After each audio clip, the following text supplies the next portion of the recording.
Selamat siang, Pak. Apa betul ini dengan Pak Luther? Mohon maaf, suaranya belum terdengar.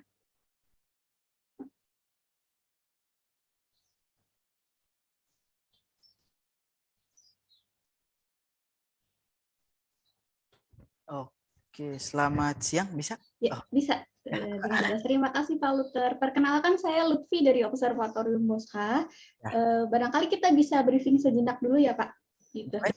Hmm, Jadi saya di sini akan sebagai host di sini, bukan sebagai host. Jadi nanti Pak Luther bisa jadi moderatori sekolah dengan Observatorium Bosca. Jadi Pak Luther bisa membuka dan mengenalkan Observatorium Bosca atau narasumbernya nanti begitu, dan akan menutup kegiatannya juga seperti itu. Oh, Jadi kegiatannya nanti akan dimulai oleh pembukaan dari sekolah, kemudian nanti pematerian dari narasumber. Jadi narasumbernya di sini ada dua, yang satu narasumber untuk presentasi, dan satunya lagi narasumber untuk pengamatan, seperti itu. Lalu kemudian setelah kegiatan presentasi dan pengamatan selesai, diakhiri dengan tanya jawab. Nanti Pak Luthor bisa memoderatori juga saat ditanya jawab, seperti itu. oh, Jadi siswanya boleh raise hand atau melalui chat juga boleh, silahkan. Nanti Pak Luthor sendiri yang memilihkan siswanya ataupun memilihkan pertanyaan dalam chat, seperti itu, Pak. oke. Oke. Barangkali ada yang mau ditanyakan terlebih dahulu? Hmm, belum sih sejauh ini. Oke. Pak Luthor juga karena sekarang sebagai co-host, jadi bisa juga admit peserta para siswa nanti, begitu, Pak. Oh ya. Oke. Sebelumnya saya mau tanya dulu, apakah ada guru lain yang akan ikut bersama saat ini? Oh, sebentar ada. Sebentar. Hmm, Hmm. oke. Apakah perlu saya jadikan co-host juga guru yang lainnya atau tidak, Pak? Tidak perlu sih.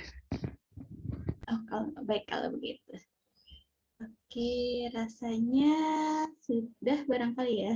Eh, Nanti akan ada dua narasumber. Yang pertama bernama Theophilus Soba, lalu narasumber pengamatannya nanti ada Muhammad Yusuf. Seperti itu. Nanti yang mengenalkan Sumber. pengamatnya ataupun narasumbernya bisa Pak Luther ataupun nanti narasumbernya sendiri yang akan memperkenalkan diri, begitu. Oke, ya. Oke, baik, kalau gitu barangkali langsung di admit all saja, atau Pak Luther akan melakukan presensi mandiri, atau langsung saja semua? Kita langsung saja semua, Kak. Langsung saja semua. Baik, terima kasih, Pak. Saya admit. Hmm.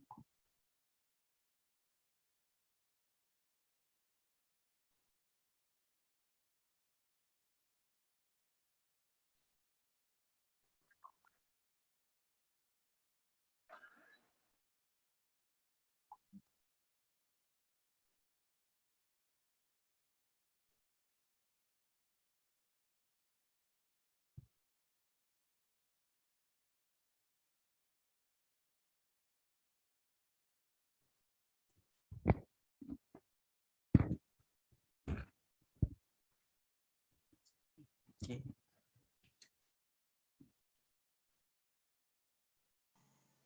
Pam, pam, pam, pam. Oke. Android yang penghilangan.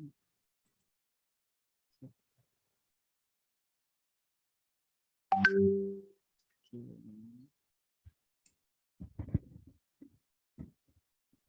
Halo adik-adik, bisa dengar suaranya?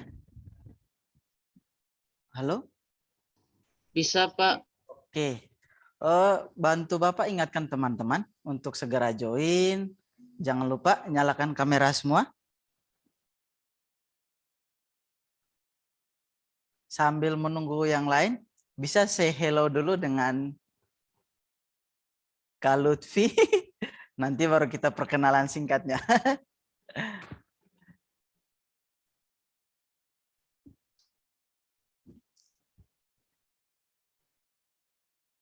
Oke. Ya. Ini kemungkinan peserta yang join kayaknya mungkin sedikit Kak, karena itu tadi kendalanya jam 2 mereka ada vaksin. Ya, mungkin masih prepare dengan orang tuanya untuk persiapan vaksin. Kami hari Minggu baru dapat infonya sebenarnya. Jadi mendadak tabrakan Begitu. semua. Iya, iya. Ya, Kak, tidak apa-apa. Kita majukan saja. Oke. Yang lain coba Pak ingatkan. Oh.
Kita tunggu 12.30. 12.35 kita bisa langsung mulai ya Kak. Supaya jangan terlalu lama. Iya, boleh silakan. Sambil menunggu yang lain join.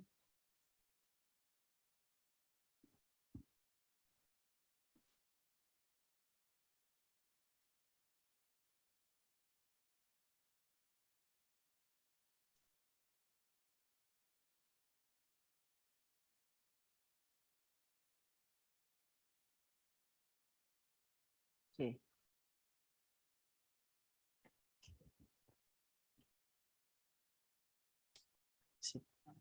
Oke. Ayo semua adik-adik kameranya dinyalakan. Oke, Maria Keisha. Coba nih, Angga, Marvel, ayo dinyalakan. Oke, Marvel ganteng. Lili. Ini senior mereka. Lili. Angga.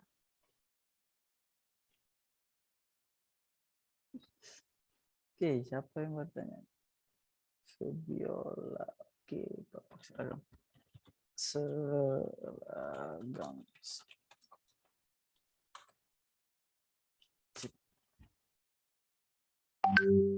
Oke. Jadi, oke. Hari ini kami kebetulan random kelas 789. Ini siswa-siswa terpilih, Kak. Jadi mereka yang benar-benar antusias tertarik dengan kelas ini, kelas astro. Rencana ke depan Senang sekali.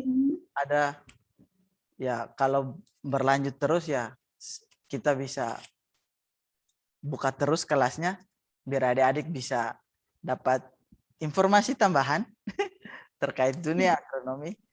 Karena memang kalau dari saya sendiri sebenarnya seru, tertarik untuk belajar itu.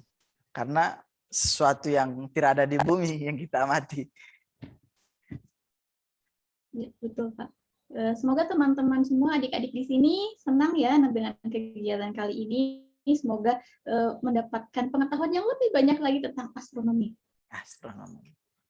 Mungkin siapa tahu nanti ada yang tiba-tiba waktu kuliah ngambil kelas astro di ITB. Iya, betul sekali.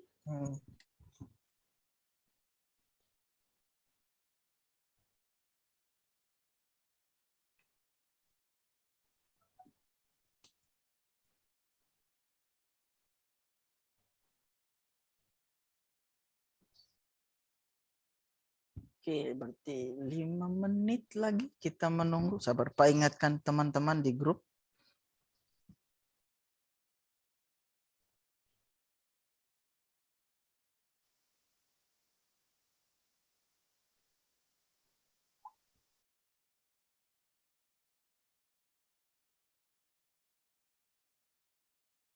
Oke, mana kelasnya ini? Oke, sip.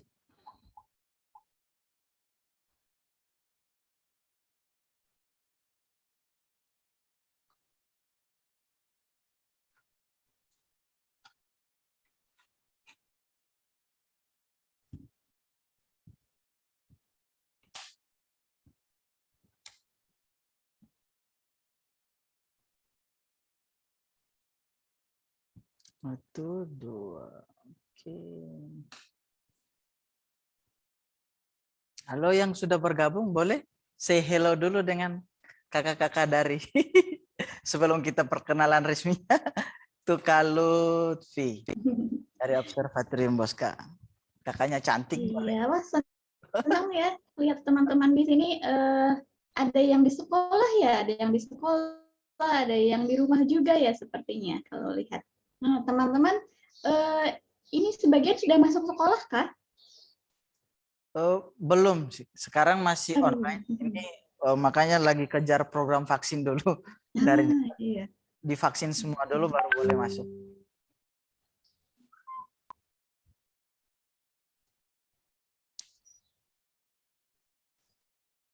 Oke.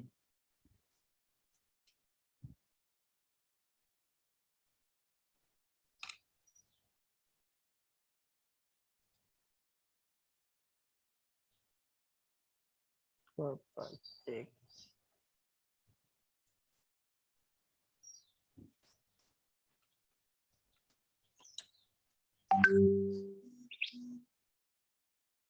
SMP Angelus Kustos ini dari Surabaya, ya kan Pak ya? Ya. Atau dari kota mana? Bagaimana Kak? Suaranya kurang jelas? Oh, kalau ini SMP Kustos dari Surabaya kah atau dari kota mana Pak? Khawatir saya salah ingat. Dari Surabaya. Sebenarnya ada dua. Surabaya. Yang satunya Oh, tuh di mana saja? Angelus Kustos satunya di Kepanjen, yang Kustos duanya yang di Kebraon, Karangpilang. Kami yang Angelus Kustos 2. Iya. Wah, ternyata berarti banyak ya Pak siswanya, ada 2 sekolah gitu. Ya, lumayan.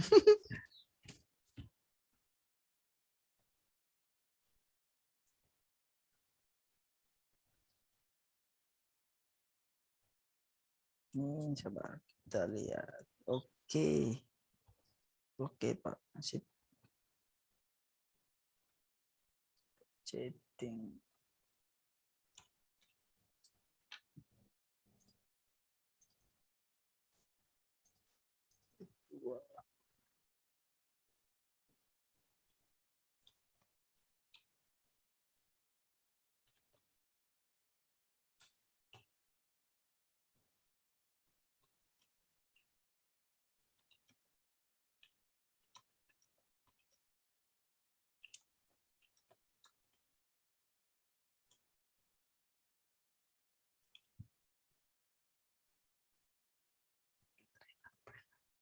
Oke.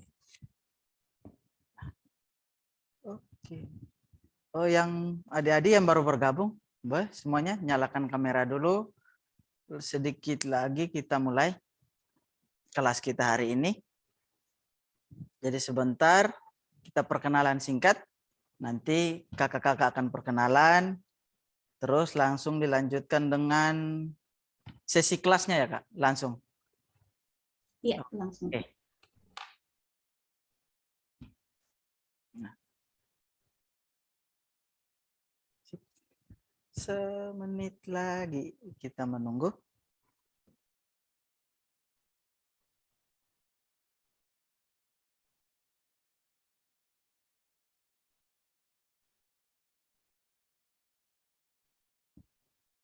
Oke, baik, siap. Kita mulai saja ya, sudah waktu. Bisa ya? Ya, silakan Pak. Oke, berarti. Selamat siang adik-adik Angelus Kustos. Dengan kakak-kakak dari Observatorium, terima kasih.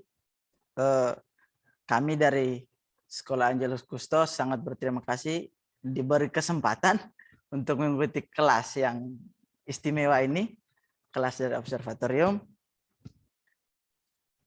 Jadi kami mulai perkenalan singkatnya saja. Saya sendiri Pak Luther selaku guru fisika dari adik-adik di AC2. Nanti perkenalan berikutnya bisa langsung dari kakak-kakak observatorium sambil supaya adik-adik juga bisa say hello untuk mengetahui. Oke, bisa mulai dari Kak Lutfi. Oke, halo teman-teman semua, adik-adik semua. Halo, salam hormat juga kepada Bapak dan Ibu guru yang hadir di sini, begitu ya. Perkenalkan, nama kakak adalah Kak Lutfi yang akan ikut di sini, ikut melihat teman-teman semua di sini, begitu ya, ikut belajar bersama juga.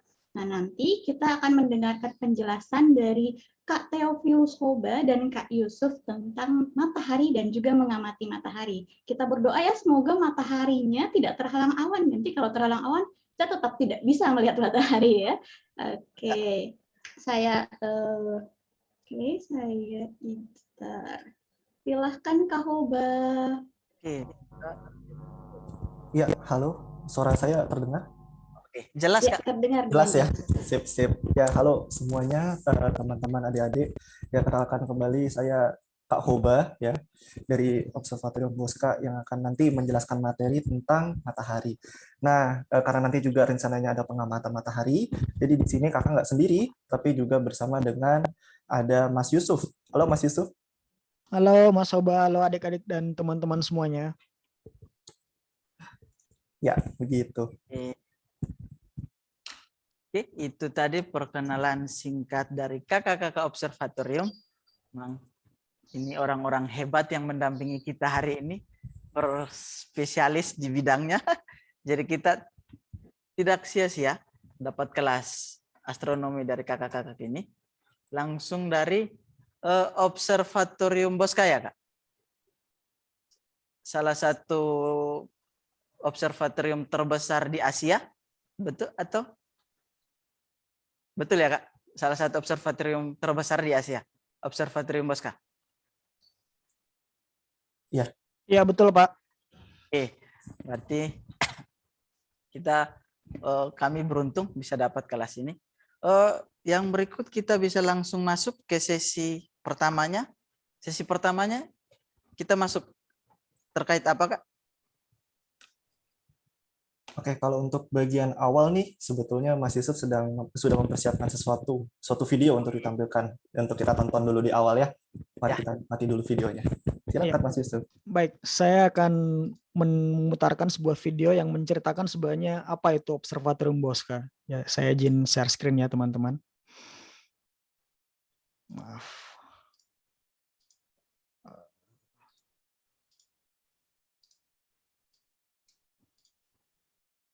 Oke.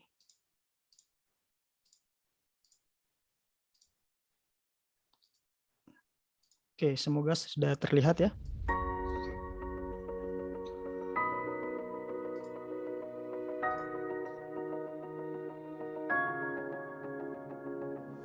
Observatorium Bosca adalah sebuah observatorium astronomi modern pertama sekaligus yang tertua di Indonesia. Diresmikan pada 1 Januari 1923 atas inisiatif dari Perhimpunan Bintang Hindia Belanda atau NISV yang diketuai oleh Karel Albert Rudolf Bosca. Observatorium Bosca didirikan dengan tujuan spesifik untuk memajukan ilmu astronomi, khususnya di kawasan bumi belahan selatan. Terletak 15 km di utara kota Bandung dan berada pada ketinggian 1.300 meter di atas permukaan laut, kawasan yang menempati area seluas 4,5 hektar ini berisikan berbagai teleskop optik, radio, dan instrumen pendukungnya. Bengkel teknik, fasilitas komputasi, dan kumpulan pustaka yang kaya hadir untuk mendukung terselenggaranya penelitian dan pendidikan astronomi yang dilakukan oleh staf observatorium maupun komunitas astronomi Indonesia. Observatorium Bosca adalah observatorium yang paling panjang pengalamannya di Asia Tenggara. Dia adalah institusi sains yang juga paling tua di Indonesia. Selain daripada teropong, instrumen-instrumen pengamatan, Observatorium Bosca juga menjadi rumah untuk sumber daya manusia yang sangat tinggi motivasinya, yang sangat kompeten untuk menjalankan berbagai program yang ada di observatorium ini. Penelitian, pendidikan, pengabdian pada masyarakat. Observatorium Boscha juga menjadi tempat sumber pustaka, sumber data yang banyak sekali berkontribusi pada kemajuan astronomi di Indonesia maupun di dunia. Saat ini, sebagai bagian dari Fakultas Matematika dan Ilmu Pengetahuan Alam Institut Teknologi Bandung, Observatorium Boscha mewujudkan misinya dengan melaksanakan program penelitian astronomi dan ilmu terapan yang relevan secara konsisten. Observatorium Boscha pun mendukung Prodi Astronomi ITB dalam penyelenggaraan pendidikan tersier serta melaksanakan kegiatan penjangkauan publik sebagai upaya pencerdasan bangsa. Observatorium Boscha masih berperan sebagai observatorium astronomi terbesar di Indonesia dengan kontribusi dalam penelitian dan pendidikan astronomi yang paling signifikan di Asia Tenggara.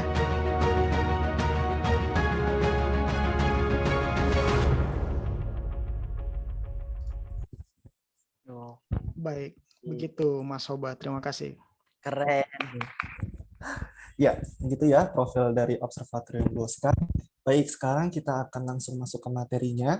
Jadi hari ini kita akan belajar tentang matahari, ya. Sebentar, saya share screen dulu. Sudah terlihat kah? Oke, sudah Kak? Bisa Sudah lihat ya? Siap. Oke, baik. Hari ini kita akan mengenal matahari ya, suatu bintang yang paling dekat dengan kita dan tentunya sangat dikenal oleh manusia di bumi. Nah, untuk hari ini itu kita akan berbicara apa saja. Nah, yang pertama itu adalah tentang manfaat dari matahari, kemudian ada proses kelahiran matahari, lalu kita coba akan menilik bagian dalam dari matahari, kemudian mengenal fitur permukaan matahari, lalu nanti di akhir kita akan ikut dalam pengamatan matahari, lalu terakhir adalah eksperimen sederhana terkait matahari. Dan tentunya bisa kalian juga coba di rumah masing-masing. Baik. Nah, siapa sih yang tidak tahu matahari? Ya, matahari itu adalah bintang yang menjadi pusat dari tata surya kita. Dan tentunya sangat banyak sekali manfaat dari matahari ini untuk kita ya, untuk manusia dan juga untuk bumi. Oke. Nah, di sini saya sudah menuliskan setidaknya ada 3 yang terkait dengan sumber energi dan cahaya bagi bumi. Yang pertama, yaitu matahari sangat berguna untuk fotosintesis ya. Mungkin ada yang dari kalian, dari adik-adik yang bisa mungkin coba coba berbicara, apa sih fotosintesis itu? Mungkin ada yang mau? Coba menjelaskan.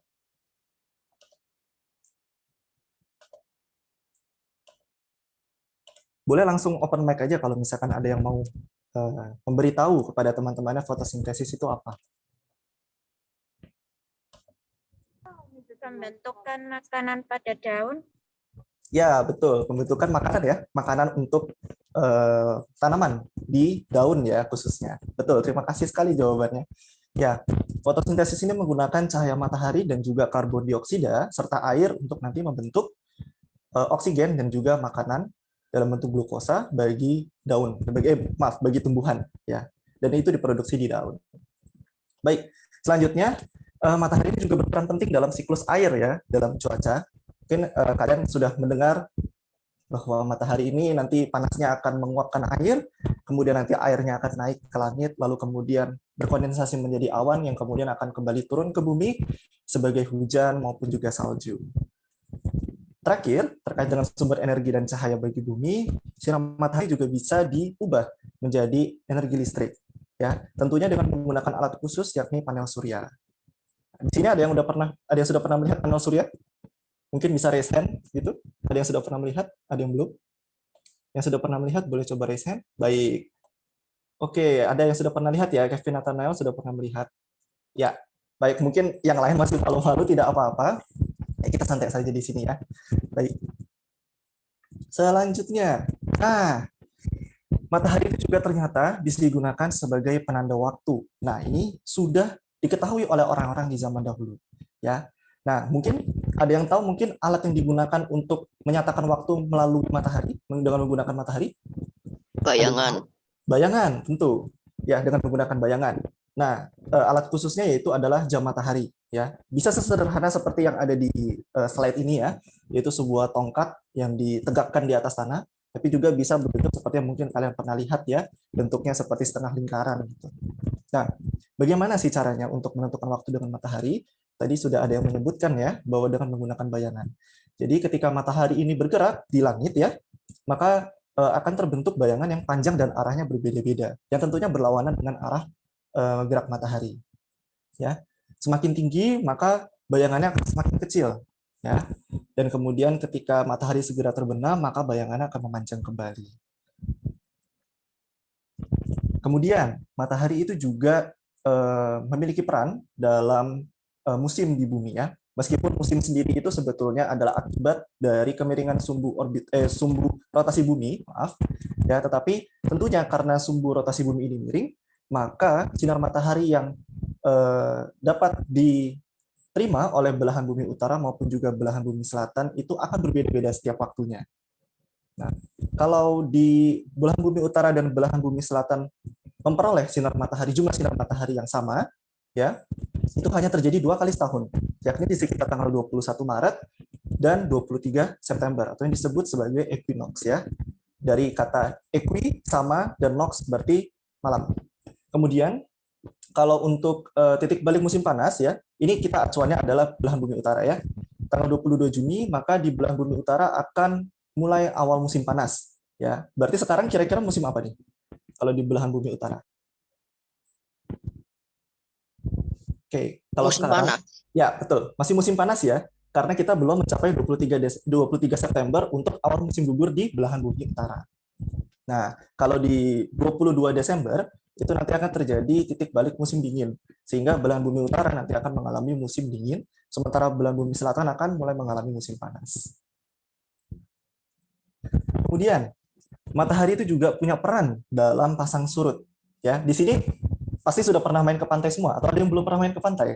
Ya, tidak apa-apa. Sekali-sekali pergilah ke pantai nanti ya, kalau sudah kondisi sudah lebih membaik ya. Dan kalian coba perhatikan nanti setidaknya 2 kali sehari itu nanti air laut akan lebih tinggi daripada biasanya. Nah, itu adalah peristiwa pasang. Ya, dan ketika kembali ke ketinggian semula, maka itu adalah peristiwa surut. Nah, ini merupakan akibat dari gravitasi matahari dan dikombinasikan juga dengan gravitasi bulan. Ketika konfigurasinya seperti di gambar ini, yakni matahari, bulan, dan bumi berada pada satu garis lurus, maka pasang yang timbul akan menjadi pasang yang paling tinggi. Ya, karena airnya itu ditarik ke arah yang sama. Contohnya nih, contohnya seperti ini ya, gambar ini ya. Ini benar-benar perbedaan pasang surut di satu lokasi di bumi. Ya, khusus terlebih tepatnya di Kanada, di Teluk Fundy. Di sebelah kiri ini adalah ketika sedang terjadi pasang. Ya, terlihat ya perahunya mengapung. Tetapi ketika terjadi surut, maka lautnya akan pergi jauh ke ujung sana, sementara kapalnya ini akan kandas karena tidak ada air sama sekali. Ya, di Teluk Fundy ini memang terkenal pasangan sangat tinggi.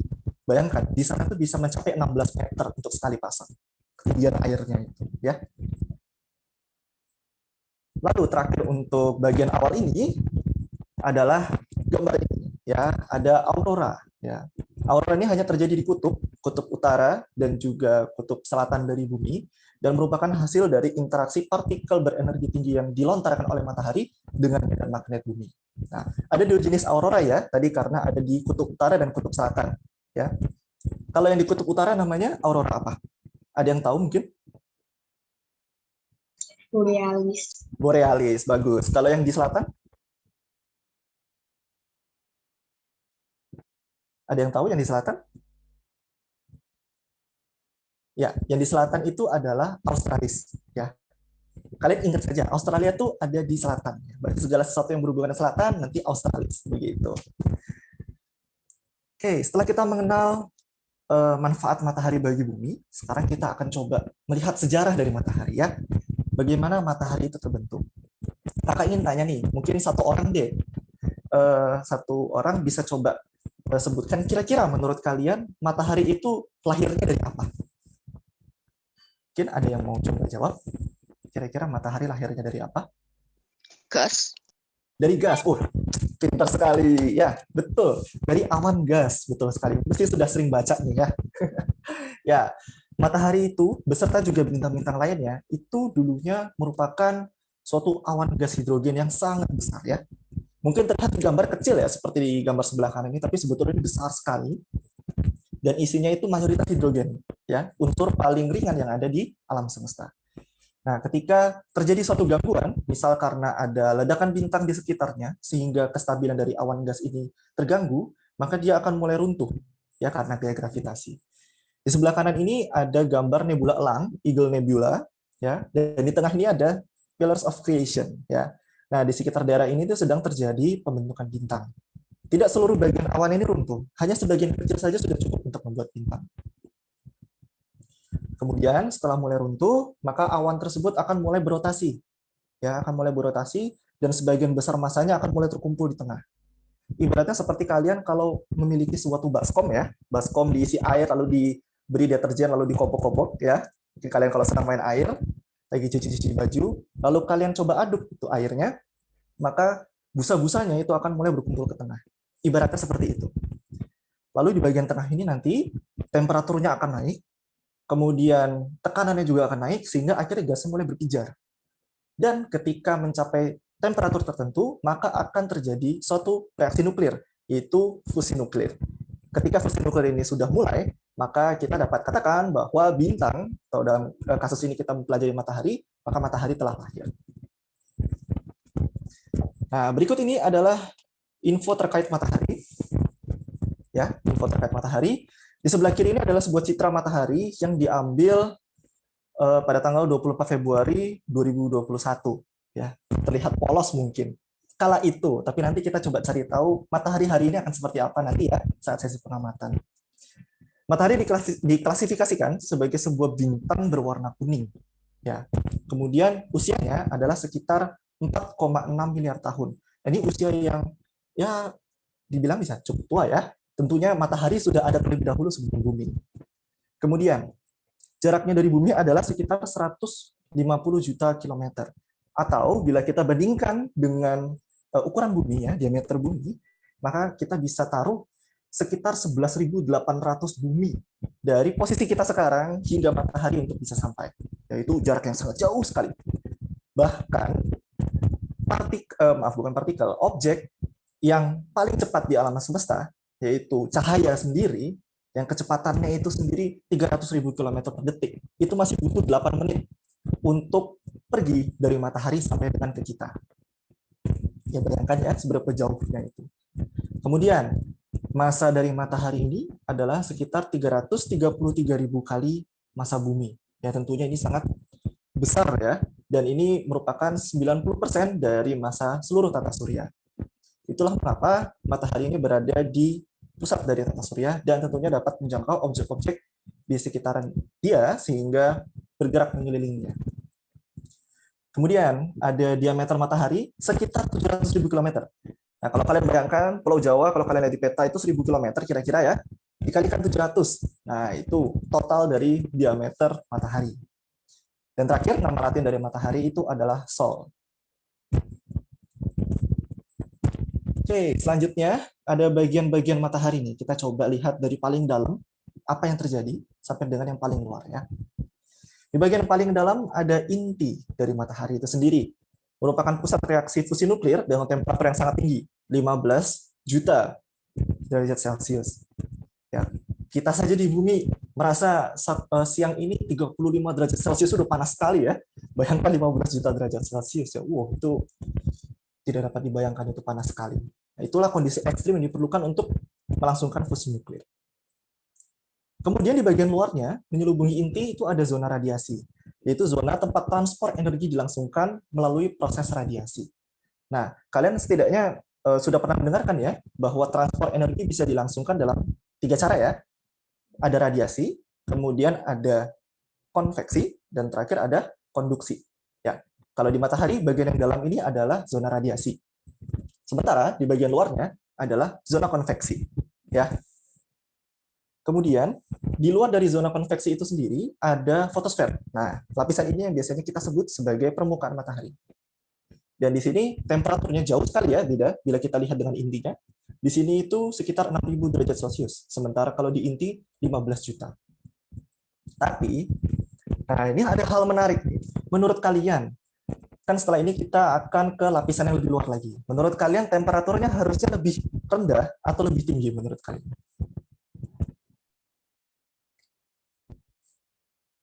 Lebih rendah. Lebih rendah. Oke. Ada yang punya pendapat lain? Mungkin mengira, kayaknya lebih tinggi. Ini jebakan mungkin gitu. Ada? Lebih tinggi.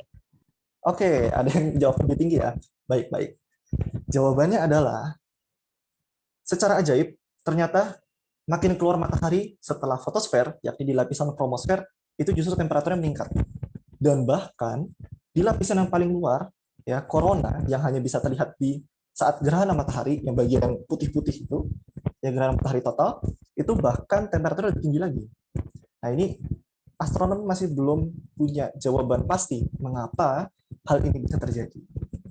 Nah, kalau kalian tertarik nanti misal di masa depan, saya ingin meneliti matahari, boleh loh, ini pertanyaan terbuka untuk kalian teliti. Kemudian ada fusi nuklir. Nah, ini mungkin kalian dari awal tadi dengar ya di awal presentasi, fusi nuklir, apa sih fusi nuklir itu ya? Fusi nuklir itu sederhananya adalah proses penggabungan unsur lebih ringan menjadi lebih berat.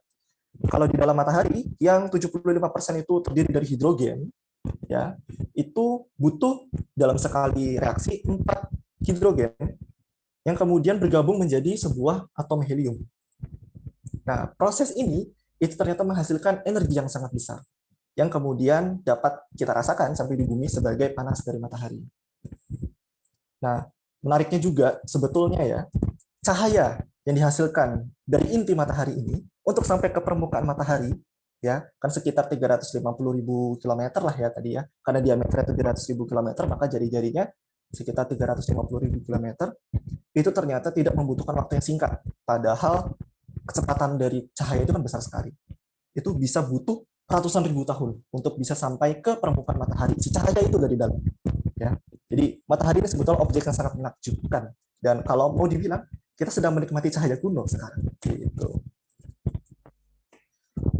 Oke, di sini kakak punya 2 gambar, 2 citra matahari ya, diambil di 2 tanggal berbeda dengan menggunakan 2 kamera yang berbeda, yang akan membantu kakak menjelaskan fitur apa yang ada di permukaan matahari. Nah, menurut kalian, kalau dari gambar ini dulu deh, sebelum kakak menjelaskan, ada yang bisa coba beritahu, kalian melihat apa saja yang menarik dari gambar ini? Cincin api. Oke, yang di atas ini ya? Iya. Oke, ada lagi yang lain?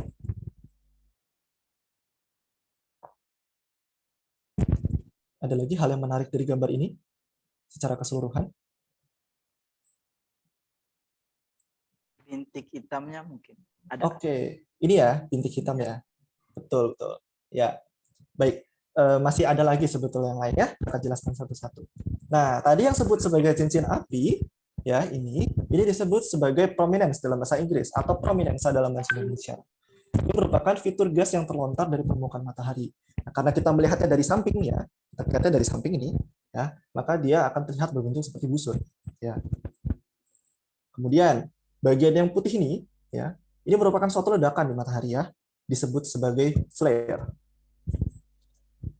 Lalu kalau kita lihat secara saksama ya, di citra matahari yang setengah bagian yang atas ini ada banyak sekali permukaan mataharinya itu terlihat seperti tidak rata tapi seperti bergolak ya. Ini merupakan daerah gas mendidih yang disebut sebagai granula. Anggapannya seperti kalian bila sedang memasak air ya, lalu kemudian airnya sedang dalam kondisi mendidih, ya kan itu permukaannya akan bergolak seperti itu. Nah, ini merupakan bukti nyata dari proses konveksi yang ada di dalam matahari. Kemudian tadi sudah ada yang menyebutkan ini ada bintik matahari ya. Nah, alasan dia hitam itu terlihat lebih gelap, itu adalah karena dia memiliki temperatur lebih rendah daripada daerah sekitarnya. Lalu, satu lagi yang lumayan penting dan cukup berbahaya bila mengarah ke kita, itu adalah lontaran massa corona. Ini merupakan akibat dari rekombinasi medan magnet dan tentunya berbahaya bila mencapai bumi. Mengapa? Karena di sini terkandung banyak sekali partikel energi tinggi yang dapat mengganggu semua peralatan elektronik yang terpapar. Contohnya adalah satelit-satelit yang ada di sekitar orbit bumi. Nah, itu bahaya sekali bila terkena lontaran massa ini. Nah, kita sudah sampai di slide ini. Kakak bakal jelaskan sedikit tentang pengamatan matahari dalam sains, sebelum nanti kita akan berpindah ke pengamatan matahari yang sesungguhnya yang sedang dilakukan saat ini. Oke. Nah, bisa kita lihat di sini bersama bahwa ada banyak sekali citra matahari di sini dan semuanya berbeda-beda. Ini semua diambil menggunakan filter yang berbeda. Ya, jadi filter itu nanti mengisolasi panjang gelombang tertentu dari cahaya sehingga kita hanya melihat panjang gelombang tersebut saja. Dan itu akan menampilkan berbagai macam fitur yang tidak bisa ditemukan bila kita mengamati dengan menggunakan filter lain. Anggapannya adalah seperti bila kita mengamati matahari dengan kacamata yang berbeda-beda. Ya, ini kiasan saja ya. Jangan pernah mengamati matahari secara langsung tanpa penaman. Oke. Nah, biasanya yang kita lihat itu adalah yang seperti di bawah ini. Tapi kalau yang di atas ini itu yang dilihat dari luar angkasa, teleskop luar angkasa. Ya. Dan bisa kita lihat di sini ini ada fitur lubang corona di sini. Tapi di tempat lain tidak ada ya. Nah, seperti itu contohnya ya. Bisa kita lihat di satu citra tapi tidak di citra lain. Kemudian, karena tadi kan diamati di luar angkasa ya, gambar yang 4 tadi di atas, lalu bagaimana dengan kalau kita mengamati di bumi? Ya, nah, di kiri ini ada gambar Observatorium Bosca dengan ikon yang terkenal, yaitu gedung kupel, ya, atau dalam bahasa Indonesianya kubah. Dan di dalamnya ada satu teleskop yang ada di gambar kanan ini, yakni teleskop refraktor ganda Zeiss. Menurut kalian, apakah kita bisa mengamati matahari dengan menggunakan teleskop ini? Bisa atau tidak? Boleh Bisa. atau tidak? Bisa. Oke, ada yang punya pendapat lain? Apakah ada? Oke, baik. Tidak apa-apa kalau misalkan belum punya pendapat ya. Nah, sayangnya tidak bisa. Tidak bisa karena akan sangat berbahaya. Ya, matahari itu sangat terang dan tentunya dengan magnifikasi yang sangat besar, itu akan sangat berbahaya bagi kita yang mengamat dan juga untuk instrumennya itu sendiri. Maka dari itu, Observatorium Bosca memiliki teleskop khusus yang didedikasikan untuk pengamatan matahari, yakni teleskop surya. Nah, teleskop ini itu terdiri dari 3 teleskop terpisah yang dipasang bersamaan, dipasang sebagai satu kesatuan, dan diberikan filter untuk panjang gelombang berbeda. Sehingga nanti kita dapat mengamati matahari yang sama, di waktu yang sama, tapi dengan fitur yang berbeda-beda. Nah, supaya semua tidak semakin penasaran, mari kita coba beralih ke Observatorium Bosca. Mas Yusuf, bagaimana kondisi di sana? Baik, terima kasih Mas Soba. Sekarang saya sedang berada di Gedung Surya. Tadi Kak Hoba menceritakan bahwa ada sebuah teleskop yang didedikasikan khusus memang untuk pengamatan matahari di Observatorium Bosca. Nah, gedungnya diberi nama Gedung Surya, khusus untuk mengamati matahari. Surya sama dengan matahari ya. Nah, teleskopnya sekarang sedang mengarah ke matahari. Sayangnya, kalau boleh saya share screen ya teman-teman, ini sekarang kondisinya sedang tidak bersahabat. Jadi kalau kita lihat cuacanya sekarang tidak aman untuk membuka teleskop karena sebentar lagi sepertinya akan hujan. Kemudian kalau kita lihat citra satelit dari atas bahwa memang kondisi Pulau Jawa pada umumnya berawan, apalagi di Jawa Barat. Di Observatorium Bosca pun semuanya total tertutup awan. Jadi sayang sekali kita tidak bisa melihat matahari secara langsung, tapi jangan khawatir. Tadi pagi saya sudah menyiapkan beberapa pengamatan yang menurut saya cukup menarik yang bisa kita lihat bersama hari ini. Begitu Mas Soba. Oke, baik ya. Sayang sekali kita tidak bisa menikmati matahari secara langsung ya karena sedang berawan ya. Tapi untuk itu, untuk mengobati rasa penasaran kita ya, mari kita coba lihat gambar seperti apa yang sudah disiapkan oleh Mas Yusuf. Iya, baik. Saya ceritakan dulu matahari sekarang masih berada sekitar atas kepala kita. Ini kalau kita lihat ke atas, ini adalah gambaran peta langit, benda-benda langit apa saja yang berada di atas kepala kita. Nah, kita lihat matahari yang berwarna kuning ini itu masih berada di atas kepala kita ya, agak ke arah utara. Tadi Mas Soba menceritakan bahwa matahari itu selalu berganti posisinya dari utara ke selatan yang menyebabkan pergantian musim, terutama di lintang besar atau lintang kecil, minusnya besar atau plusnya besar gitu ya. Tapi kalau kita di Indonesia mungkin tidak terlalu melihat perbedaannya. Nah, nanti pada tanggal 23 September itu matahari akan kembali ke arah timur barat ini. Jadi ini arah timur barat ya. Kemudian semakin ke Desember, nanti Desember puncaknya itu akan dia berada di minus 23 lintang selatan. Jadi mataharinya akan bergerak jauh ke selatan yang mengakibatkan belahan bumi selatan akan mengalami musim panas, sementara belahan bumi utara akan mengalami musim dingin. Baik, tadi Mas Soba juga menceritakan bahwa ada 3 teleskop. Ini sebenarnya teleskopnya ya. Jadi kalau saya kontrol ini biar teman-teman mengira ini bukan rekaman atau apa. Ini saya perlihatkan saja bahwa teleskopnya bisa saya gerakan. Nah, itu ada iklannya, ada Mas Sahlan di situ yang sedang memonitor. Halo semuanya. Ya. Nah, ini teleskopnya. Ini kalau saya zoom sedikit, ini ada 3 teleskop, masing-masing mengamati pada panjang gelombang yang berbeda. Jadi kalau saya ceritakan bahwa bintang, matahari kita adalah sebuah bintang, bintang itu memancarkan energi pada seluruh panjang gelombang elektromagnetik, dari panjang gelombang radio, kemudian ada panjang gelombang cahaya, hingga panjang gelombang inframerah. Nah, yang kita tangkap dengan mata kita hanya pada panjang gelombang tampak atau panjang gelombang sekitar 4.000 angstrom sampai sekitar 7.800 angstrom.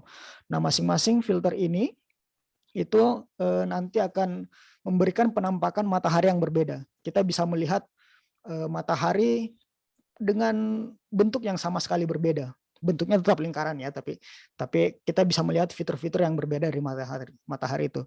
Nah, astronomi ini sebenarnya adalah ilmu yang unik. Kenapa? Karena kalau misalkan biologi ya, biologi itu kalau misalkan kita belajar anatomi hewan atau tumbuhan, kita bisa ulik-ulik langsung hewannya, bisa dibelah di laboratorium, kemudian kita buka, kita lihat jantungnya, lambungnya mana. Nah, untuk astronomi, kita tentu saja tidak bisa membelah matahari, apalagi kita tidak bisa datang ke matahari kemudian membelah mataharinya. Pertama karena itu sangat jauh, yang kedua memang itu tidak mungkin kita lakukan.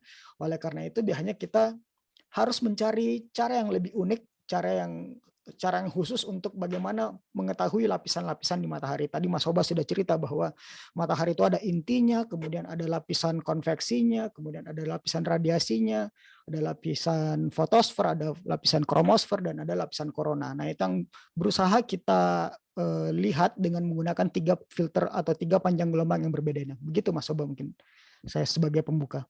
Baik. Mungkin Mas Yusuf mungkin bisa coba ditunjukkan citra matahari yang sudah disiapkan. Baik.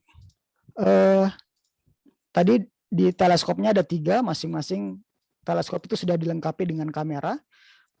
Ini 3 gambar yang berbeda dari matahari itu. Nah, yang sebelah kiri ini diambil dengan, maaf ini kalau saya zoom lagi, diambil dengan teleskop yang ini, yang paling atas ya. Nah, ini maaf, ini yang terakhir ini ya. Kemudian yang tengah ini diambil dengan teleskop yang sebelah yang ini ya, sebelah paling atas, paling kanan kalau di sini. Kemudian yang paling terakhir, maaf, yang ini itu diambil dengan menggunakan teleskop yang ini. Oke. Ini sejalan saja rekamannya, itu sekitar 3 menit sambil datanya. Kita coba zoom ke salah satu gambar dulu ya. Ini gambar pada panjang gelombang putih atau semua panjang gelombang sebenarnya pada dasarnya. Nah, kalau kita lihat nih gambarnya ini agak-agak seperti apa nih, menari-nari gitu ya, ada getaran-getaran. Nah, getaran ini asalnya bukan datang dari teleskop, tapi datangnya dari atmosfer kita. Jadi kalau kita mengamati benda langit, biasanya kita akan mengamati pergerakan seperti ini. Ini yang disebut seeing sebenarnya, atau sebuah turbulensi atau pergerakan dari benda langit yang diakibatkan oleh atmosfer kita. Jadi atmosfer kita bukanlah sebuah ruang yang kosong, tapi diisi oleh gas-gas, berbagai macam gas dan materi. Itu peristiwa yang sama sebenarnya kita bisa jelaskan dengan, kalau teman-teman melihat ke dalam gelas ya, ke dalam gelas, kemudian diisi air, lalu airnya diobok-obok tadi, diaduk-aduk, maka kita akan melihat benda yang dalam gelas itu akan terlihat bergerak-gerak. Ini peristiwa yang sama. Atmosfer kita bukanlah sebuah materi yang diam tapi selalu bergejolak. Ada angin, ada perbedaan indeks bias dan macam-macam. Nah, kita lihat di sini selintas ada awan ya. Ini bagian yang lebih gelap. Teman-teman bisa melihat ada lintasan awan yang sedang bergerak. Oke, mungkin teman-teman mungkin sambil melihat video ini mungkin ada yang bisa coba beritahu apakah ada sesuatu yang menarik mungkin di gambar ini selain awan yang lewat loh ya. Ada nggak? Bisa melihat nggak kalian? Bintik itu ada Gimana bintik sebelah mana tuh? Sebelah mana tuh? Di sebelah mana? kanan bawah. Kanan bawah. Oke, apa itu Mas Yusuf? Bintik Ya, apa ya? baik, betul. Jadi ini yang tadi sempat ditunjukkan oleh Mas Soba bahwa matahari itu punya sebuah aktivitas atau fitur yang kita sebut sebagai bintik matahari. Nah, baik ini saya kembali dulu ke sini. Bintik matahari di sini kebetulan sedang ramai, ini ada satu grup di sini. Kemudian kalau teman-teman lebih jeli di sini juga ada satu grup sebenarnya yang memang bentuknya lebih kecil. Nah, bintik matahari ini adalah sebuah fitur di mana bintik matahari ini adalah sebuah fitur pada permukaan, pada lapisan fotosfer. Ya, jadi mayoritas cahaya yang kita lihat dari bumi itu berasal dari lapisan fotosfer. Yang tadi diceritakan Mas Soba itu temperaturnya sekitar berapa tadi? 3.000 sampai 5.000 derajat Celcius ya. Nah, bintik matahari ini kenapa terlihat lebih gelap? Dia adalah sebuah daerah di mana temperaturnya bisa jauh lebih rendah dibanding sekitarnya. Jadi kalau tadi temperaturnya sekitar 3.000 sampai 5.000, dia temperaturnya bisa saja hanya dari 1.000 sampai hanya 3.000 derajat Celcius. Memang tetap panas, tapi dibanding daerah sekitarnya dia jauh lebih dingin. Ya, baik. Itu ya, teman-teman ya, tentang bintik matahari. Nah, mungkin bisa kita coba bandingkan dengan dua citra yang lain. Seperti apa kira-kira bintik matahari di sana ya? Atau apa yang bisa kita lihat lagi di sana? Saya ke gambar yang ini dulu ya. Ini pada panjang gelombang kalsium. Nah, tadi teman-teman atau Pak Luther tadi sempat menyebutkan bahwa ada bintik matahari di pojok kanan bawah. Kemudian saya menceritakan juga ada sebenarnya di pojok kanan atas ya. Nah, ini sebenarnya peristiwa yang sama, hanya kita melihat pada lapisan yang berbeda. Kalau pada panjang gelombang putih tadi, itu kita melihat pada lapisan fotosfer. Sekarang kita berada di lapisan yang lebih atas. Kita berada pada lapisan kromosfer, tapi masih dekat-dekat dengan fotosfer. Jadi perbatasan antara fotosfer dan kromosfer. Jadi kita bisa melihat bahwa fiturnya bisa sangat berbeda. Di sini kalau teman-teman tadi lihat hanya ada bintik-bintik hitam, sekarang kita lihat ada daerah-daerah yang lebih terang.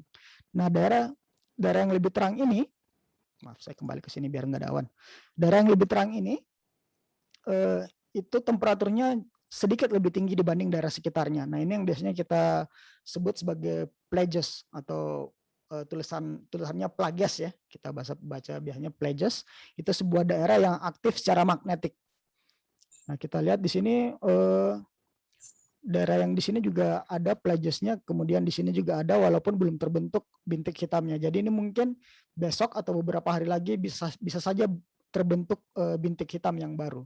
Jadi bintik hitam itu bukanlah sebuah fitur yang statis, tapi dinamis, selalu bergerak, bahkan bisa muncul dan bisa hilang sesuai dengan aktivitas matahari.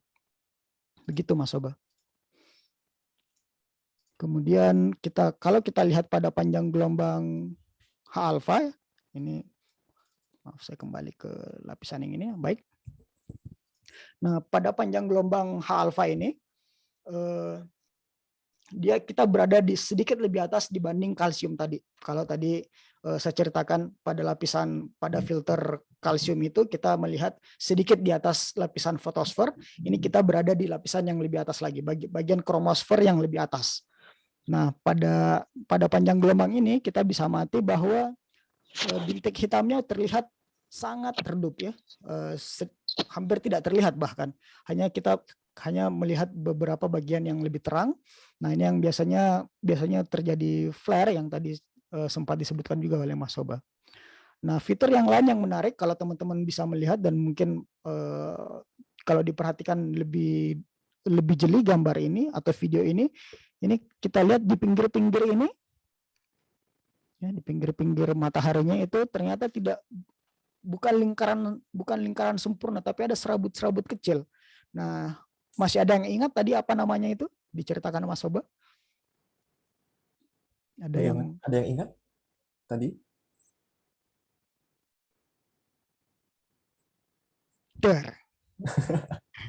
Ya, enggak apa-apa. Kalau belum ingat tidak apa-apa. Baik. Nah, ini yang biasanya kita sebut sebagai prominensa. Jadi ada sebuah apa ya? Kalau bahasa kerennya lidah api matahari gitu ya. Jadi ada seperti lidah api gitu.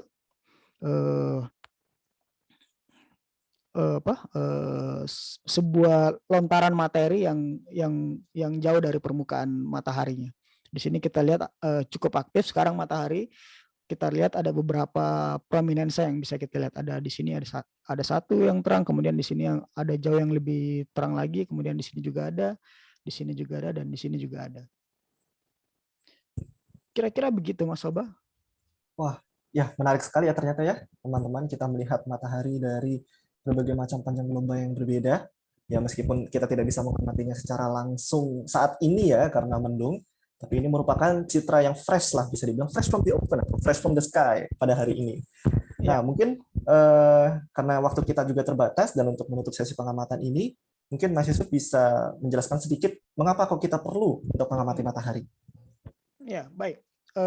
Tadi saya ceritakan bahwa astronomi itu adalah sebuah ilmu yang unik. Kita nggak bisa datang ke benda langitnya kemudian melakukan eksperimen berbagai macam.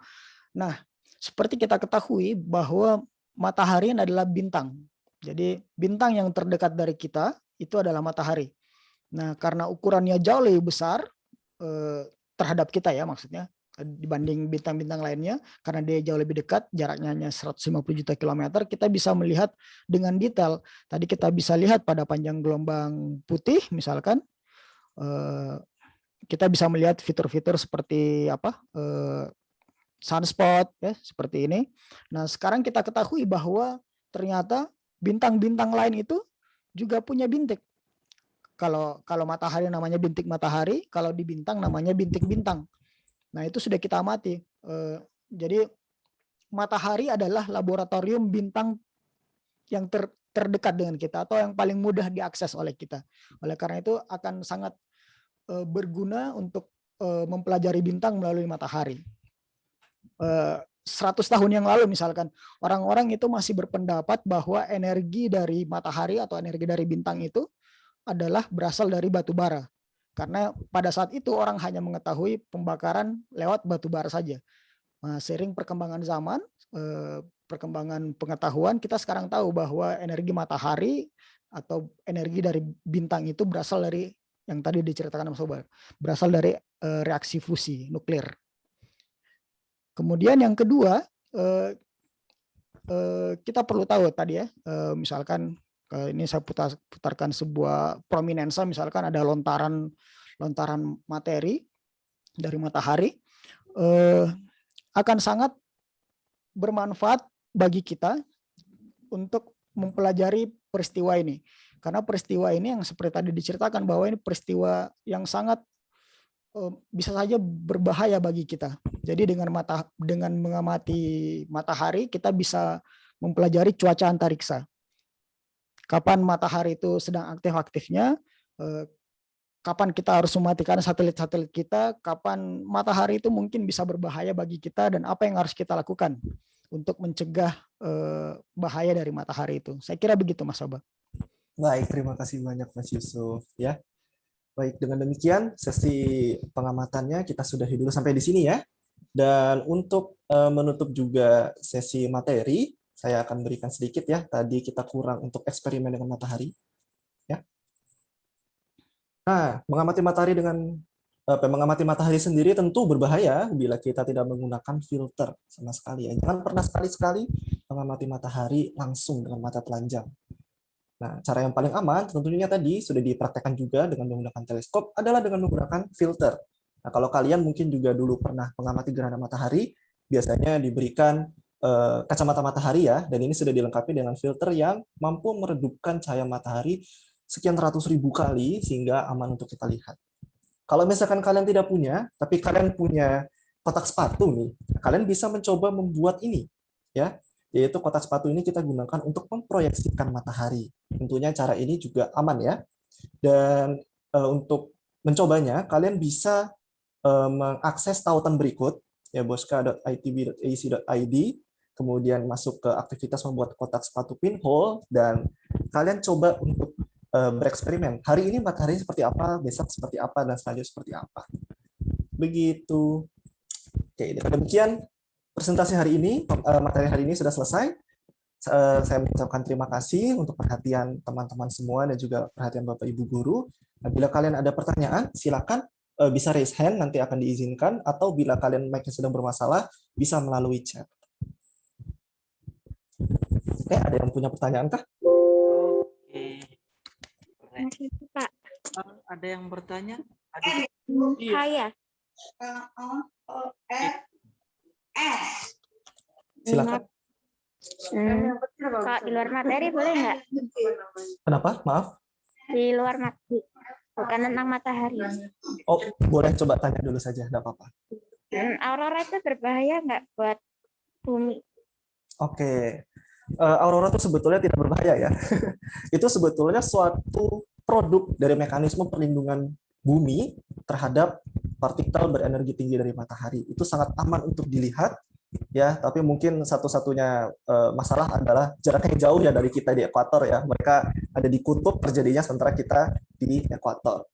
Begitu. Jadi sebetulnya aman-aman saja untuk diamati. Oke. Boleh saya tambahkan sedikit, Mas Soba? Boleh, silakan. Baik. Jadi aurora itu sebenarnya adalah, tadi diceritakan Mas Soba, adalah sebuah mekanisme pertahanan buat bumi kita. Jadi bumi kita punya medan magnet. Nah, ketika tadi terjadi flare atau terjadi lontaran materi atau energi dari matahari, itu partikel energi tingginya itu akan ditangkap oleh medan magnet kita. Jadi kalau tidak ada medan magnet, maka energi tinggi tadi itu bisa masuk ke permukaan bumi yang bisa merusak atau bahkan berbahaya bagi kehidupan manusia. Nah, energi tinggi tadi yang tadi diperangkap oleh medan magnet kita.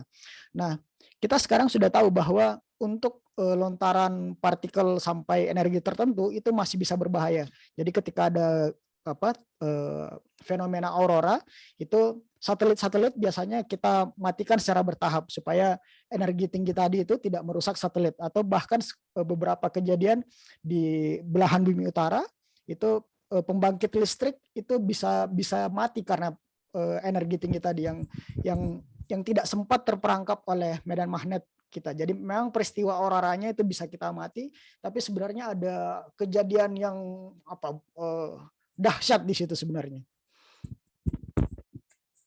Ya, begitu penjelasannya. Bagaimana? Apakah sudah menjawab? Terima kasih. Sama-sama. Silakan bila ada lagi yang ingin bertanya. Kak, boleh tanya? Silakan, tentu saja. Matahari itu bentuknya tetap atau bisa tambah besar atau tambah kecil gitu? Oke. Kalau matahari itu akan tetap selama bahan bakarnya masih ada, selama hidrogennya masih ada, ya. Tapi nanti ketika di akhir usia matahari, ketika hidrogennya sudah habis, ya mungkin ini saya coba share screen kan sebentar. Nah. Oke, nah ini ada akhir riwayat matahari ya. Ketika bahan bakar atau hidrogen di matahari sudah habis, ya, berarti kan isi intinya tuh isinya helium semua tuh, ya kan? Nah, tapi kan tidak ada yang mensupport energinya. Nah, sehingga akhirnya nanti matahari itu kemudian akan melalui proses sehingga dia akan membesar. Tapi ini masih lama sekali ya. Sekarang tuh bisa dianggap matahari itu masih paruh baya. Jadi misal 50, sekarang kan umurnya kan 4, tadi berapa, 4,6 miliar tahun ya, masih sekitar 5 miliar tahun lagi, jadi tidak usah khawatir. Tapi nanti iya, dia akan membesar. Kemudian setelah itu pada akhirnya akan terbentuk planetary nebula, ya, jadi materi yang ada di sekeliling inti matahari ini akan lepas, sehingga akhirnya hanya tersisa intinya saja. Intinya ini disebut sebagai katai putih, dan ini sangat padat, sangat berat, sangat kecil, berotasi sangat cepat. Ya, ukurannya kira-kira sebulan, sebumi. Bayangkan, isinya massa matahari, ya, masanya sebesar massa matahari, tapi ukurannya sekecil kita, sekecil bumi. Itu padat sekali. Gitu. Nah, tapi karena dia sudah tidak ada mekanisme pembangkitan energi, nanti katai putih ini akan mendingin sehingga akhirnya lama-kelamaan akan menjadi katai hitam.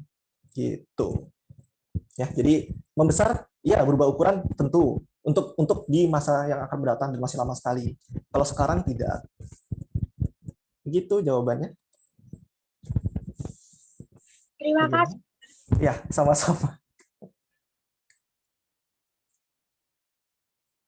Apakah ada lagi? Saya mau tanya, Kak. Ya, silakan. Di antara 3 teleskop itu yang paling bagus menurut Kakak itu yang mana ya, Kak? Wah, ini saya limpahkan ke Mas Yusuf nih, yang tadi mengoperasikan teleskop nih. Bagaimana tuh kira-kira jawabannya? Maaf, pertanyaannya apa? Kurang jelas tadi. Bisa diulangi lagi pertanyaannya? Di antara 3 teleskop apa? Yang paling bagus yang mana, Mas? Yang paling bagus yang mana? Baik.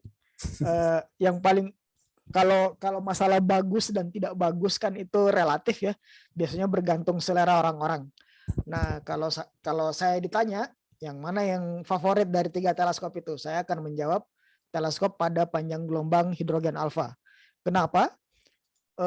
Karena pada panjang gelombang itu kita bisa melihat berbagai fitur tadi. Kita bisa melihat fitur filamen, kita bisa melihat prominensa, kemudian kita bisa lihat spikula. Jadi saya coba share screen lagi ya. Ini gambar yang diambil hari Sabtu yang lalu. Jadi ketika persiapan ini kami lakukan, sempat mengambil gambar ini. Jadi kita bisa melihat bahwa di sini ada prominensa, kita bisa melihat lidah api yang lontaran materi tadi. Kemudian kita bisa melihat ada flare juga di sini. Kemudian ada filamen, kemudian ada seperti apa ini bintik-bintik hitam kecil, itu yang namanya spikula. Jadi favorit saya itu. Kalau ditanya orang lain mungkin bisa jadi berbeda. Ya, terima kasih jawabannya Mas Yusuf. Ada lagi yang ingin bertanya? Semoga tadi menjawab ya. Setiap orang bisa punya favoritnya sendiri-sendiri. Mungkin pertanyaan terakhir, Kak, sebelum kita tutup. Boleh, boleh. Ayo, masih ada?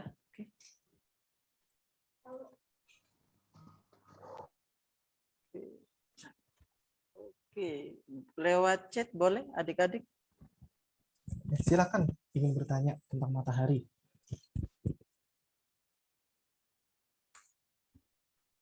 Oke, kalau tidak ada, mungkin dari saya Kak sedikit terkait apa bintik matahari. Itu unik, bintik tersebut bisa muncul, bisa saja hilang atau nanti akan tetap ada seperti itu di posisi yang tetap. Oke, kalau bintik matahari itu dia bisa muncul, bisa hilang ya, dan dia ikut berotasi bersama dengan rotasi matahari. Mungkin untuk lebih lengkapnya bisa ke Mas Yusuf mungkin yang sering mengamati bintik matahari.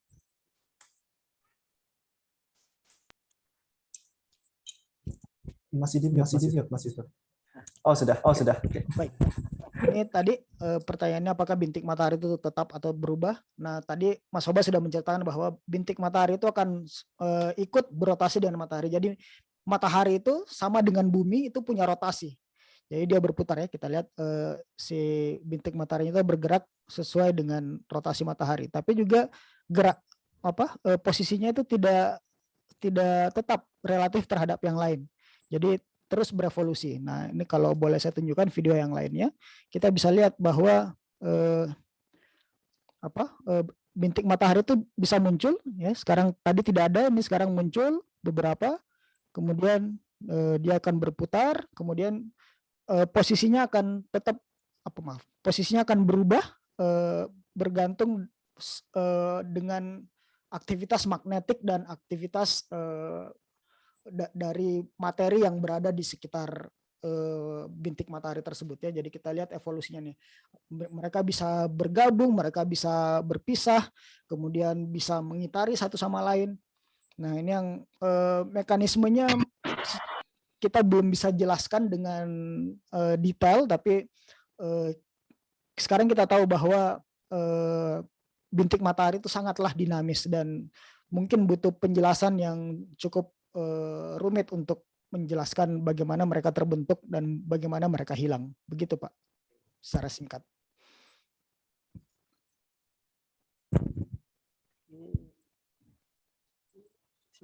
Satu pertanyaan terakhir mungkin lewat kolom chat dari Angga Sirit. Apakah semua bintang memiliki bintik hitam? Oke, apakah semua bintang memiliki bintik hitam? Ya, tadi kan sempat disebutkan ya oleh Mas Yusuf bahwa kita tahu ini tuh kan dari matahari ya. Matahari sebuah bintang, matahari memiliki bintik matahari. Nah, kalau di bintang ya, itu ternyata juga ada ya, namanya adalah bintik bintang gitu fiturnya. Nah, tapi kalau untuk semua bintang berarti seharusnya ada ya Mas Yusuf ya? Matahari aja ada. Iya, kalau untuk menjawab apakah semuanya mungkin punya bintik, kita belum tahu secara pasti, tapi yang jelas kita sudah menemukan banyak sekali contoh bintik pada bintang. Jadi besar kemungkinan setiap bintang itu punya bintik. Tapi sekali lagi bahwa karena memang mekanisme pembentukan bintik bintang atau bintik matahari itu belum bisa kita jelaskan dengan baik. Jadi sekarang baru dugaan, Pak. Jadi memang dugaannya harusnya seluruh bintang itu punya bintik. Tapi kita belum bisa jelaskan dengan baik. Makasih, Pak. Sama-sama. Kalau mulai banyak kan. Ramai ini di kolom chat. Mulai panas nih anak-anaknya. Ada yang oke. Bagaimana kehidupan di planet lain? Alien. Oke, bagaimana? Masih bisa dijawab berarti ya, Pak? Atau apakah mungkin dicukupkan dulu atau bagaimana? Mungkin itu terakhir satu, Pak. Setelah itu kita cukup. Oke. Baik. Ya, permisi Pak, mau tanya bagaimana kehidupan di planet lain? Wah, ini sebetulnya pembahasan yang sangat fresh ya. Hari Sabtu kemarin sebetulnya itu Observatorium Bosca baru saja melaksanakan suatu program namanya pengamatan virtual langit malam dan kebetulan membahas tentang eksoplanet ya, atau planet di luar tata surya kita, dan tentunya membahas tentang bagaimana potensi kita bisa menemukan makhluk hidup ya atau suatu bentuk kehidupan di luar sana. Nah, kalau dihubungkan dengan matahari ya, sebuah bintang itu memiliki suatu zona yang dia tidak panas dan tidak dingin temperaturnya. Itu namanya habitable zone, dan kita bisa ada di bumi ini karena kita berada di habitable zone-nya matahari. Itu. Nah, tergantung. Kalau misalkan bintangnya sangat panas, ya, bintangnya sangat panas, berarti habitable zone-nya akan sangat jauh dari bintangnya. Tapi kalau bintangnya cukup dingin, ya, misal seperti matahari atau lebih dingin lagi dari matahari, ya maka habitable zone-nya akan lebih dekat ke bintangnya. Tapi habitable zone ini sebetulnya tidak menjadi faktor utama apakah kita bisa menentukan ya ada kehidupan, potensi kehidupan di planet lain. Tapi ada juga tentu faktor-faktor yang lain seperti misal ada udara, kemudian ada air dalam bentuk cair, kemudian materi penyusun materi biotik ya seperti asam amino dan sebagainya. Tapi bahkan memang untuk menentukan ya ada kehidupan atau tidak ini kita masih mencari. Gitu. Ya, mungkin gitu jawaban dari saya terkait pertanyaan tadi.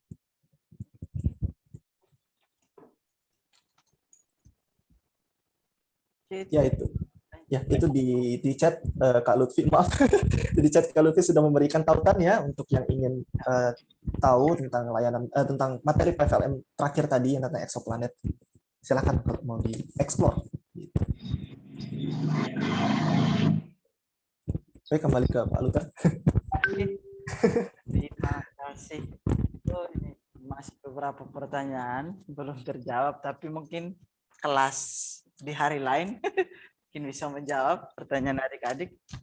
Karena waktu kita juga terbatas, adik-adik juga harus hari ini harus vaksin. Aku nggak vaksin. Yang lain ada vaksin. Jadi bisa akhiri sampai sini dulu kelas kita hari ini. Nanti kalau kali berikut kita buka kelas lagi bisa? Bisa. Bisa ya. Kalau misalkan ada permintaan lagi, silakan langsung didaftarkan saja. Siap. Itu berarti ini kita langsung tutup saja. Kalau tidak ada lagi tambahan. Kalau Lutfi juga tidak ada? Sudah cukup Pak, silakan boleh. Silakan kalau mau ditutup. Ya, bagaimana? Ya, cukup sudah Pak. Jadi nanti teman-teman yang belum terjawab pertanyaannya boleh lihat website Observatorium Bosca ataupun kunjungi Instagram atau media sosial Observatorium Bosca. Teman-teman boleh tanya di sana ya. Semoga lain waktu kita bisa ketemu lagi dalam kelas daring seperti ini. Oke. Berarti kelas kita sampai di sini dulu. Terima kasih buat kakak-kakak dari Observatorium. Mungkin sampai jumpa di kelas berikutnya. Terima kasih. Oke. Sama-sama. Terima kasih Pak. Terima kasih semuanya. Sampai jumpa lagi. Bye-bye. Terima kasih Kak. Selamat siang. Ya, selamat siang. Selamat siang. Teman-teman yang mau boleh vaksin. langsung meninggalkan ruangan, boleh. Silakan. Oke, ini. Setting dulu recordnya.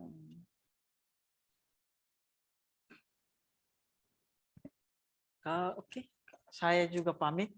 Langsung boleh. Terima kasih atas bantuan. Terima kasih banyak Pak. Sama-sama.